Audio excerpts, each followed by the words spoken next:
സംഭവം ഇന്നലെ ഉച്ചയ്ക്ക് 1 മണിക്ക് എൻ്റെ മകന് രാവിലെ 9 മണി മുതൽ ഈ റോട്ടിൽ കിടന്ന് നടത്തി തീറ്റുമായിരുന്നു. 1 മണിയായപ്പോൾ വെക്കുന്ന ഒരു ചാട്ടം ഈ കാപ്പിത്തോട്ടത്തിൽ നിന്ന് വന്ന് കടുവ വന്ന് ഇതിനെ കയറി പിടിച്ചു. പെട്ടെന്ന് പിടിച്ച് ഇവൻ ഭയങ്കര ഒച്ചപ്പാടുണ്ടാക്കി, മകൻ്റെ അവർക്ക് ഒച്ചപ്പാടുണ്ടാക്കി കഴിഞ്ഞാൽ അത് അവിടെ നിന്ന് വിട്ടുപോയി. വേഗം ഡോക്ടറെ വിളിച്ചു. ഡോക്ടർ വന്ന് മരുന്നൊക്കെ ചെയ്തു. പുറകെ ഫോറസ്റ്റുകാർ വന്നു. ഈ 2 പല്ല് കയറിയിട്ടുണ്ട്. എൻ്റെ ഈ കഴുത്തിലുള്ള കശേരു അസ്ഥി ഉണ്ടല്ലോ, അസ്ഥി കടിച്ച് പൊട്ടിച്ചിട്ടുണ്ട്. ഉള്ളി കിടപ്പുണ്ട്, കഷ്ണങ്ങളായിട്ട് കിടപ്പുണ്ട്. അസ്ഥി പൊട്ടിയിട്ടുണ്ട്. അങ്ങ് അപ്പുറത്തെ സൈഡിലുണ്ട്. തന്നെയല്ല ഇത് 8 മാസം ചെനയാണ്. ഈ നമ്പർ 30 ആകുമ്പോൾ പ്രസവിക്കും. എനിക്ക് 25 ലിറ്റർ പാല് കിട്ടിയ പശുവാണ്. കടുവയുടെ ശല്യം 2014 മുതൽ ഇവിടെ ശല്യമുണ്ട്. ഒരു പ്രാവശ്യം ഈ കുട്ടിക്ക് ഒരു പോത്തിനും പിടിച്ചു. അത് ഇതുപോലെ ഒരു ഉച്ച സമയത്ത് ഇതൊന്ന് അപ്പുറ സൈഡും ഉണ്ട്.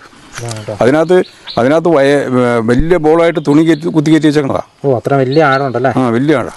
ഞാന് തലയുടെ മുകളിലുണ്ട്.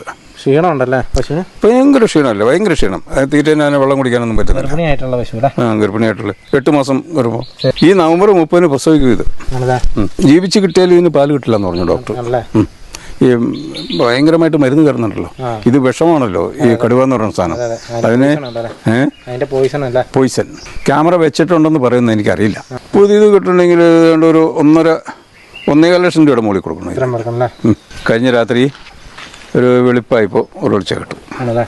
ഇനിയിപ്പോൾ പോർച്ചുഗൽ പറഞ്ഞത് ഒരാഴ്ച കാലത്തേക്ക് ഇവിടെ ഉണ്ടാകുമെന്ന് പറയണേ സാധനം. ഈ പരിസരം വിട്ട് പോകില്ലെന്ന് പറഞ്ഞു. കാരണം ഇതിനെ പിടിച്ചിട്ട് കിട്ടിയില്ലല്ലോ. ഇനി അത് പിടിക്കാൻ ഒന്നുകൂടെ വരാൻ സാധ്യതയുണ്ടല്ലേ? അബോഷനായി പോകുന്നല്ലേ? ഇന്ന് നോക്കി പരിശോധിച്ചിട്ട് അബോഷൻ ആവാതിരിക്കുന്ന ഒരു ഇഞ്ചക്ഷൻ കൊടുത്തിട്ടുണ്ട്. രക്ഷയില്ലാന്ന് പറഞ്ഞു. റാവിന് ഇളക്കായിട്ടുണ്ട്.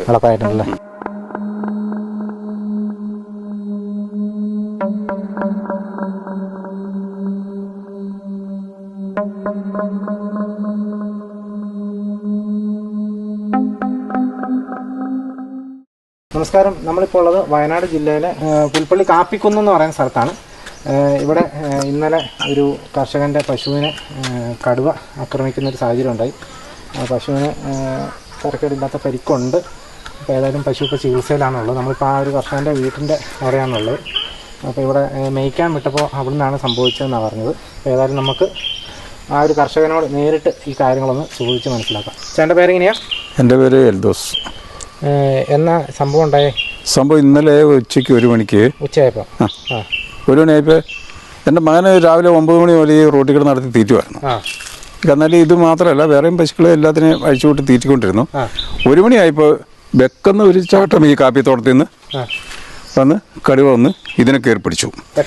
പെട്ടെന്ന് പിടിച്ച് ഇവൻ ഭയങ്കര ഒച്ചപ്പാടുണ്ടാക്കി, മകൻ്റെ അവർക്ക് ഒച്ചപ്പാടുണ്ടാക്കി കഴിഞ്ഞാൽ അത് അവിടെ നിന്ന് വിട്ടുപോയി. അപ്പോൾ വിട്ട് അവിടെ നിന്ന് പശു അവിടെ തന്നെ വീണു. അവിടെ നിന്ന് പിന്നെ പിടിച്ച് കയറ്റി കൊണ്ടുവന്നു.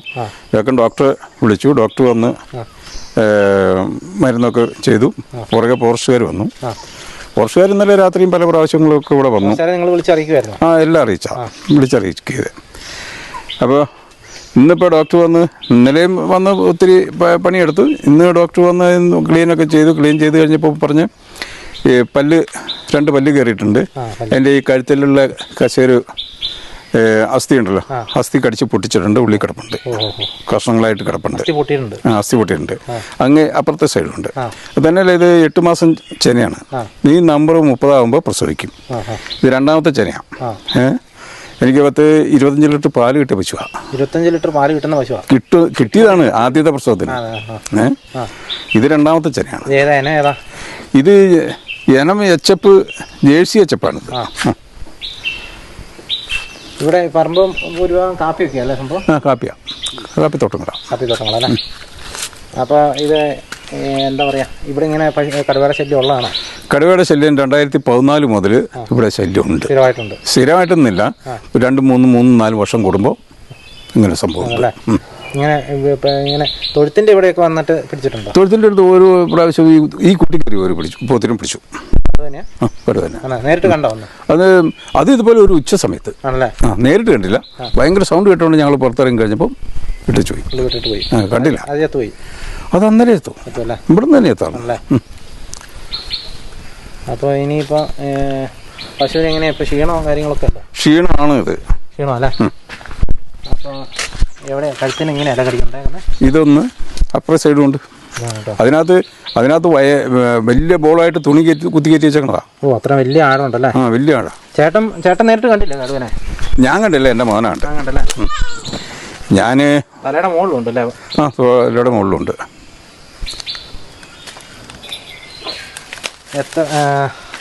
വലിയ കടുവയെന്നാണോ പുള്ളി പറഞ്ഞേ? വലിയ കടുവയെന്ന് പറഞ്ഞു. അല്ലേ?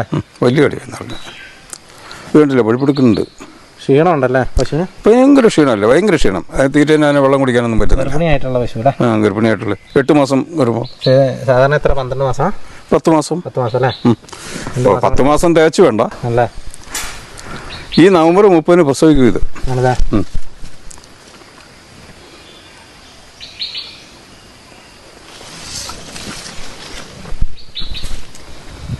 ഇത് ചത്തുപോയി കഴിഞ്ഞാൽ എന്താ പറഞ്ഞ ഹോസ്റ്ററും എല്ലാം പറഞ്ഞ നഷ്ടപരിഹാരം തരാം എന്ന് പറഞ്ഞു. ചത്തുപോയി കഴിഞ്ഞാൽ പിന്നെ ചികിത്സയുടെ ജീവിച്ച് കിട്ടാൻ സാധ്യതയില്ല. ജീവിച്ച് കിട്ടിയാലും ഇതിന് പാല് കിട്ടില്ല എന്ന് പറഞ്ഞു ഡോക്ടർ. അല്ലേ? ഈ ഭയങ്കരമായിട്ട് മരുന്ന് കയറുന്നുണ്ടല്ലോ. ഇത് വിഷമാണല്ലോ ഈ കടുവ എന്ന് പറയുന്ന സാധനം. അതിന് പോയിസൺ പാല് കിട്ടില്ല എന്ന് പറയുന്നത്. ഇവിടെ കടുവ അല്ലാതെ ആനയൊക്കെ അങ്ങോട്ട്? ആനയുണ്ട്. ആന ഇതിനകത്തേക്ക് വലിയ ശല്യം ഇല്ല. ഇവിടെ നിന്ന് ശല്യമില്ല. ആനയുണ്ട്. ഫോറസ്റ്റ് ഇവിടെ നിന്ന് എത്ര ദൂരമുണ്ട്? കുറച്ച് ദൂരം അല്ലേ? ഫോറസ്റ്റ് ഇവിടെ നിന്ന് ഒരു 300 മീറ്റർ. 300 മീറ്റർ അല്ലേ? ഈ ഭാഗത്ത് ഒത്തിരി ആൾക്കാരൊക്കെ താമസിക്കുന്ന സ്ഥലം? ഇഷ്ടംപോലെ ആൾക്കാർ താമസിക്കുന്ന സ്ഥലം അല്ലേ? ഇപ്പം അവർ ക്യാമറ വെച്ചിട്ടുണ്ട്. എങ്ങനെയാ? ക്യാമറ വെച്ചിട്ടുണ്ടെന്ന് പറയുന്നത് എനിക്കറിയില്ല. അതിപ്പോൾ റേഞ്ച് ഓഫീസർ വന്നപ്പോഴാണ് പറഞ്ഞത് ക്യാമറ വെച്ചിട്ടുണ്ട്. അവനെ എവിടുന്ന ചാടി വന്നേന്ന് കാണാൻ വേണ്ടി വെച്ചിട്ടുണ്ടെന്നാണ് പറയുന്നത്. ഇവിടെ താഴെ എവിടെയോ വെച്ചിട്ടുണ്ടെന്ന് പറയുന്നത്. ഇന്നലെ കണ്ട വെച്ചതെന്ന് പറയുന്നത്. എന്തായാലും രാത്രി ഫോറസ്റ്റുകാരോ അല്ല, എനിക്ക് പോരാൻ ബുദ്ധിമുട്ടാട്ടോ. എനിക്ക് പേടിയല്ല, എനിക്ക് നടക്കാൻ ബുദ്ധിമുട്ടാണ്. ഞാൻ ഈ ഡയാലിസിസ് ചെയ്തിട്ടുണ്ട്. ഡയാലിസിസ് എന്ന് പറഞ്ഞാൽ ഇന്നലെ ഡയാലിസിസ് ചെയ്ത് ഞാൻ ഇങ്ങനെ വന്നു കഴിഞ്ഞപ്പോഴാണ് ഈ സംഭവം. അത് കഴിഞ്ഞാൽ എനിക്ക് താഴെ കയറിയിട്ട് ഇങ്ങോട്ട് വരാൻ പറ്റില്ല. എനിക്കിപ്പോൾ 5 എണ്ണം ഉണ്ട്. ഇതടക്കം. പുതിയത് കിട്ടണമെങ്കിൽ ഒരു 1.5 ലക്ഷം രൂപയുടെ മുകളിൽ കൊടുക്കണം. അത്രയൊക്കെ കിട്ടുമോ നഷ്ടപരിഹാരം? നഷ്ടപരിഹാരം ഫോറസ്റ്റിൻ്റെ ഇത് അത്രയൊക്കെ കിട്ടുമോ? 1 ലക്ഷം രൂപ വരെയൊക്കെ അല്ലേ ഉള്ളൂ. ഇതിനിപ്പോൾ മേടിക്കാൻ പോയി കഴിഞ്ഞാൽ 1.5 ലക്ഷം രൂപയ്ക്കും കിട്ടില്ല ഈ പശുവിനെ. നമുക്ക് പോയി.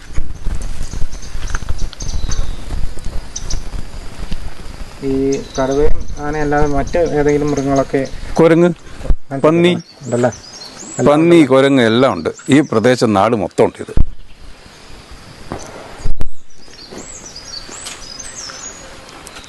രാത്രി ഇങ്ങനെ മുരളിച്ചിട്ടുണ്ടോ? ഈ കഴിഞ്ഞ രാത്രി കിട്ടും. കഴിഞ്ഞ രാത്രി ഒരു വെളുപ്പായിപ്പോൾ ഒരൊളിച്ച കിട്ടും. ഇനിയിപ്പോൾ പോർച്ചുകാർ പറഞ്ഞത് ഒരാഴ്ച കാലത്തേക്ക് ഇവിടെ ഉണ്ടാവും എന്ന് പറയുന്നത് സാധനം. ഈ പരിസരം വിട്ട് പോകില്ല എന്ന് പറഞ്ഞു. കാരണം ഇതിനെ പിടിച്ചിട്ട് കിട്ടിയില്ലല്ലോ. പിടിക്കാൻ ഒന്നാണ് വരാൻ സാധ്യതയുണ്ടല്ലേ? ഇന്നലെ വന്ന സമയത്ത് തന്നെ ഇവിടെ വരാൻ നിങ്ങൾ ശ്രദ്ധിച്ചിരുന്നു കാണും. എങ്ങനെ? ഇന്നലെ രാത്രി ഞങ്ങൾ ശ്രദ്ധിച്ചു. ശ്രദ്ധിക്കാതിരിക്കാൻ ഫുൾ ലൈറ്റാ. ഫുൾ ലൈറ്റിൽ തൊഴുത്തിൽ അവിടെ ലൈറ്റ്, ഇതിനകത്ത് ലൈറ്റ്, പെരയിൽ മൊത്തം ലൈറ്റ് ഇട്ട്.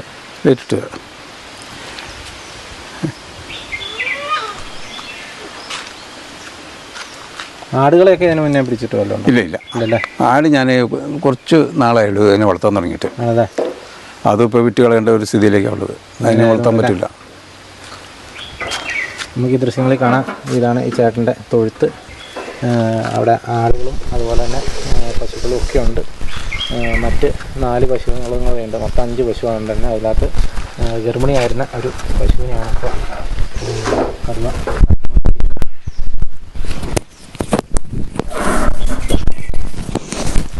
ഗർഭിണിയായിരുന്ന ഒരു പശുവിനെയാണ് ഇപ്പോൾ ആക്രമിച്ചിരിക്കുന്നത്. നമുക്കറിയാം 8 മാസം ജനയാണ്. അപ്പോൾ 2 മാസം കൂടെ കഴിഞ്ഞ് കഴിഞ്ഞാൽ കിടാവ് ഉണ്ടാകേണ്ട ഒരു പശുവാണ്. അപ്പോൾ അത്രത്തോളം നഷ്ടം വരും ഒരു പശു ചത്തുപോയാൽ. പശുവിന് നല്ല രീതിയിൽ മുറിവും കാര്യങ്ങളൊക്കെ ഉണ്ട്. കാലയിലും കഴുത്തിലും തലയിലൊക്കെ മുറിവുണ്ട്. അപ്പോൾ പശു രക്ഷപ്പെടാനുള്ള ചാൻസ് തീരെ ഇല്ല. അത് അങ്ങനെ തന്നെയാണ് അവരോട് വെറ്ററിനറി ഡോക്ടറും ഒക്കെ പറഞ്ഞിരിക്കുന്നത്. ഏതായാലും അതന്നെയല്ലേ. അപ്പോൾ രക്ഷപ്പെടില്ല എന്ന് തന്നെയാണ് പറഞ്ഞത്. പക്ഷേ അവർ വളർത്തിയ ഒരു പശു ആയതുകൊണ്ട് പിന്നെ അവർക്ക് നോക്കാതിരിക്കാനും പറ്റിയല്ലാത്തൊരു സാഹചര്യമാണ്. ഇങ്ങനത്തെ അവസ്ഥകളാട്ടോ ഇപ്പോൾ വയനാട്ടിൽ നമ്മൾ ദിവസം കണ്ടുകൊണ്ടിരിക്കുന്ന കടുവയുടെ ആക്രമണത്തിൽ പശു ചാകുന്നതും പോത്ത് ചാകുന്നതും ഒക്കെ ഇപ്പോൾ ആദ്യമായിട്ടൊന്നുമല്ല, ഇഷ്ടംപോലെ ആയി. ഒത്തിരി വാർത്തകളാണ് നമ്മൾ ദിവസവും കേട്ടുകൊണ്ടിരിക്കുന്നത്. എന്തോ അബോഷനായി പോകുന്നു, അബോഷനായി പോകുന്നല്ലേ? ഇന്ന് നോക്കി പരിശോധിച്ചിട്ട് അബോഷൻ ആവാതിരിക്കുന്ന ഒരു ഇഞ്ചക്ഷൻ കൊടുത്തിട്ടുണ്ട്. രക്ഷയില്ലാന്ന് ക്രാവിന് ഇളക്കായിട്ടുണ്ടല്ലേ? ഇളക്കായിട്ടുണ്ട്, ക്രാവ് പുറത്തു പോകുന്നു. ക്രാവ് അബോഷനായി പോകുന്ന കൂടെ ആയിട്ട് പറഞ്ഞേക്കുന്നത്. ഇത്തരത്തിൽ വലിയ ഒരവസ്ഥയിൽ തന്നെയാണ് കർഷകരൊക്കെ ഉള്ളത്. നമ്മൾ കണ്ടല്ലോ, ഇതാണ് ഇവിടുത്തെ ഒരു സ്ഥിതി എന്ന് പറയുന്നത്. നമ്മൾ ഈ ദൃശ്യങ്ങളിൽ നമുക്ക് കാണാം, ഇതുപോലെ പറമ്പാണ് ഈ പ്രദേശമൊക്കെ. ഇതുപോലെ പറമ്പും കൊണ്ടും ഇതുപോലെ തന്നെ പശുക്കളെ കൊണ്ടൊക്കെ ജീവിക്കുന്ന ആൾക്കാരാണ്. അവർക്കാണ് ഇത്തരത്തിലുള്ള ബുദ്ധിമുട്ടുണ്ടായിരിക്കുന്നത്. ഏതായാലും ഈ പശുവിൻ്റെ കാര്യം കഷ്ടത്തിൽ തന്നെയാണ്, പശു ചത്തുപോകാൻ തന്നെയാണ് സാധ്യത.